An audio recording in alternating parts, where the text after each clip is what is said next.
ٹھیک شابان ختم ہو رہا ہے، ایک پوٹری دوائی خرید کر کے ٹیبل پر رکھ لیتے، بیڑی پیتے، حکے کا بانا، دل کا دھواں نکالتے۔ سمدھی نے پوچھا رمضان اب بیڑی پی رہے، کیا کیجئے گا؟ شوگر الگ ہے، پریشر الگ ہے، دوائی پینا پڑتا ہے۔ سب سے دھوکا چلے گا، اللہ سے دھوکا نہیں چلے گا۔ کالے پہاڑ میں کالی رات میں اگر چوٹی چلتی ہے تو اس کی آواز ہی نہیں، اس کی آہٹ کو بھی خدا جانتا ہے۔ ایک چالاک آدمی تھا، روزہ نہیں رکھتا تھا، پابندی سے افطار کھاتا تھا، پابندی سے سحری کھاتا تھا۔ بیوی سے کہتا میں روزے سے ہوں فلوری بناؤ، بیٹی سے کہتا تھا میں روزے سے ہوں پکوڑی بناؤ۔ اور جب بھوک لگے پیاس لگے تو کرتا کیا تھا؟ لنگی اور گمچھا لے کر کے دریا کے کنارے آتا اور ڈبکی مارتا، منہ کھول کر کے جی بھر کے پانی پی لیتا تھا۔ 99 دن چور کے ایک دن کوتوال۔ ایک دن پلان کے حساب سے آیا، بھوک لگی پیاس لگی، لنگی پہن کر کے گمچھا اتار کر کے جیسے ہی ڈبکی ماری، منہ کھولا، ٹنگڑا مچھلی منہ میں گھس گئی۔ اوپر کا کانٹا اوپر، نیچے کا کانٹا نیچے، منہ با دیا۔ ڈاکٹر کے پاس جب لایا گیا تو کہا کس منحوس کو لے کر کے آئے ہو؟ مچھلی کا کچی مچھلی منہ میں اور کانٹا اوپر اور نیچے، بات کیا ہے؟ تب لوگوں کو سمجھ میں آیا گھوٹالا کرتا تھا، روزہ نہیں رکھتا تھا، پابندی سے افطار کھاتا تھا، اوپر سے پھٹ پھاٹ تھا، نیچے سے مقامہ گھاٹ تھا۔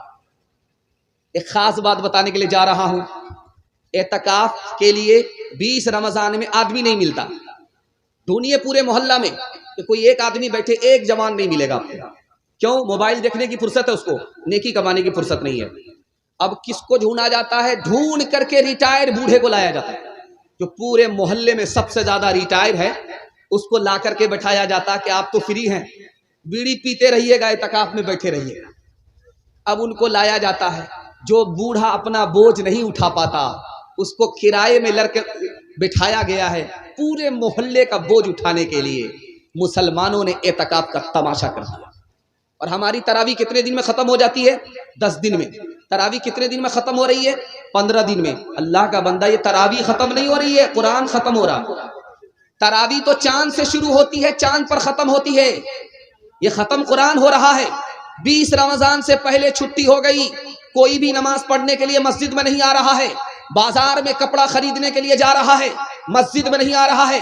رات آئی شب قدر کی 21ویں کو، 23ویں کو، 25ویں کو، 27ویں کو، 29ویں کو، اور یہ بدنصیب اپنے دامن کو نیکی سے بھر نہیں سکا، دھوبی کے گدھے سے بدتر رہا، نہ ادھر کا رہا نہ ادھر کا۔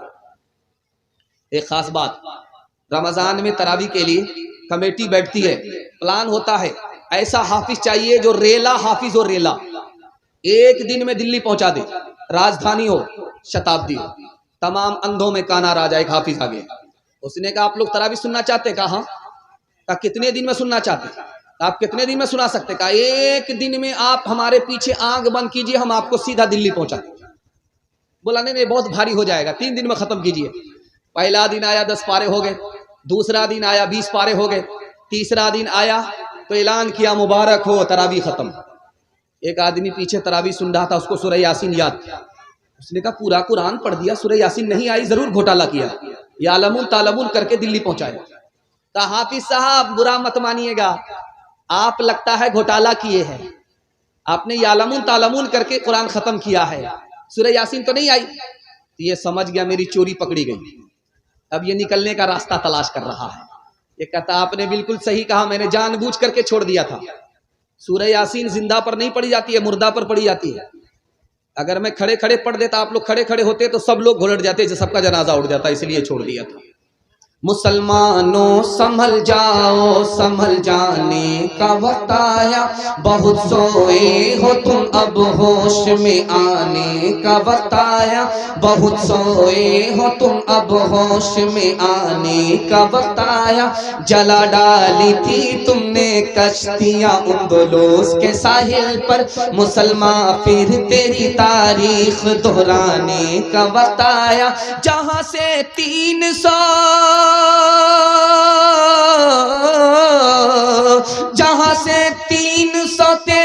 چلے تھے تم مسلمانوں انہی ماضی کی راہوں پر پلٹ جانے کا وقت آیا، انہی ماضی کی راہوں پر پلٹ جانے کا وقت آیا۔ ختم تراویح میں زیادہ ہوں گے، سورہ تراویح میں کم ہوں گے، ہاتھ اٹھائیے انشاءاللہ۔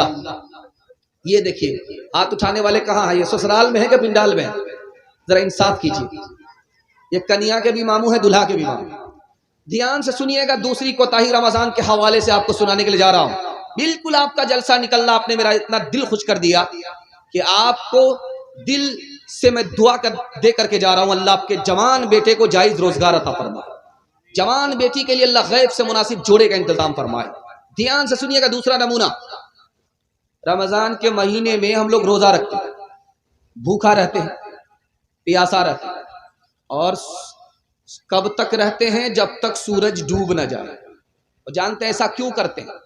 تاکہ ہم کو غریب پر رحم آئے کہ بھوکا آدمی کیسا لاچار ہوتا ہے، پیاسا آدمی کتنا بے بس ہوتا ہے۔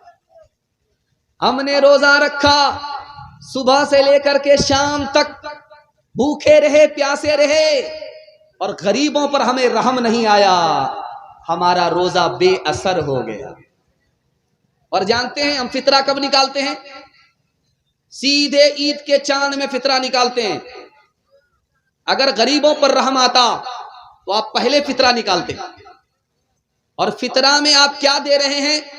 ساڑھی دے رہے ہیں، لنگی دے رہے ہیں، گمچھا دے رہے ہیں۔ اگر آپ غریبوں پر رحم کھاتے تو آپ کو پیسہ دینا تھا، پیسہ دیتے، پیسہ میں 50 ضرورت پوری ہو جاتی ہے، لنگی سے دوائی کا مسئلہ حل نہیں ہوتا، گمچھا سے بھوک اور پیاس کا مسئلہ حل نہیں ہوتا۔ اگر آپ غریبوں پر مہربان ہوتے تو جس دن آپ نے اپنے بچوں کے لیے کپڑا خریدا تھا اسی دن آپ کو فطرہ نکال دینا تھا۔ غریب کو آپ آج رمضان پر نوازتے تو اللہ آپ کو سال بھر نوازتا۔ غریب پر اگر آپ مہربان رمضان میں ہوتے تو زندگی بھر خدا آپ پر مہربان ہوتا۔ جانتے ہیں یہ مال کیوں نہیں نکلتا؟ غریبوں کے لیے، بچوں کے لیے ہم ہر فرمائش پوری کرنے کے لیے تیار ہیں، لیکن غریبوں کے لیے پیسہ کیوں نہیں نکلتا؟ جانتے ہیں اس کی وجہ یہ ہے، ہم کو پیسے سے محبت ہے، اولاد سے محبت ہے، بیوی بال بچے سے محبت ہے، اور ہم کنجر اور کنجوس اور مکھی چوس ہو چکے۔ اس لیے غریبوں کے لیے ہاتھ جیب میں تو جاتا ہے لیکن جیب سے پیسہ لے کر کے باہر نہیں نکلتا۔ ایک مثال پر پیغام ختم کر رہا ہوں، بہت دھیان سے آپ اس کو سنیے گا۔ فقیر کے پاس کون سی دولت ہے؟ امیر کے پاس یہ روپیہ پیسہ ہے۔ آپ نے دیکھا جھولی بھر دی گئی، مسجد کا تعاون تھا، جھولی بھر دی گئی۔ اللہ اس مسجد کو آباد رکھے، آپ کو بھی اس مسجد سے محروم نہ فرمائے۔ یہ پیسہ امیر کے پاس ہوتا ہے، اور غریب کے پاس کون سی دولت ہوتی ہے؟ آپ کا دل بہت مضبوط ہوگا، آپ غریب کو کبھی انگلی نہیں دکھائیں گے، غریب پر آپ مہربان ہوں۔ غریب کے پاس جو دولت ہوتی ہے وہ امیر کے پاس بھی نہیں ہوتی۔ اللہ تعالیٰ جب غریب کو بلائے گا قیامت میں تو بولے گا میں تم کو جنت میں بھیج رہا ہوں، لیکن ایک سوال کا جواب دو، دنیا میں جب تم بھوکے تھے تو کھانا کون کھلاتا تھا؟ دنیا میں جب تمہارے پاس کپڑا نہیں تھا تو کون پہناتا تھا؟ وہ غریب بولے گا ایک مالدار تھا، میرا پڑوسی تھا، میرا بھائی تھا، مجھے بھوکا نہیں رکھتا تھا، کھانا کھلا دیتا تھا، مجھے ننگا نہیں رکھتا تھا، کپڑا پہنا دیتا تھا۔ اللہ فرمائے گا وہ غریب میں تم کو جنت بھیج رہا ہوں، اکیلے مت جاؤ، اس امیر کو بھی ساتھ میں لے کر کے جنت میں جاؤ۔ غریب کے پاس جو دولت ہے وہ امیر کے پاس نہیں ہے، خود جنت میں جائے گا، امیر کو جنت میں لے کر کے جائے گا۔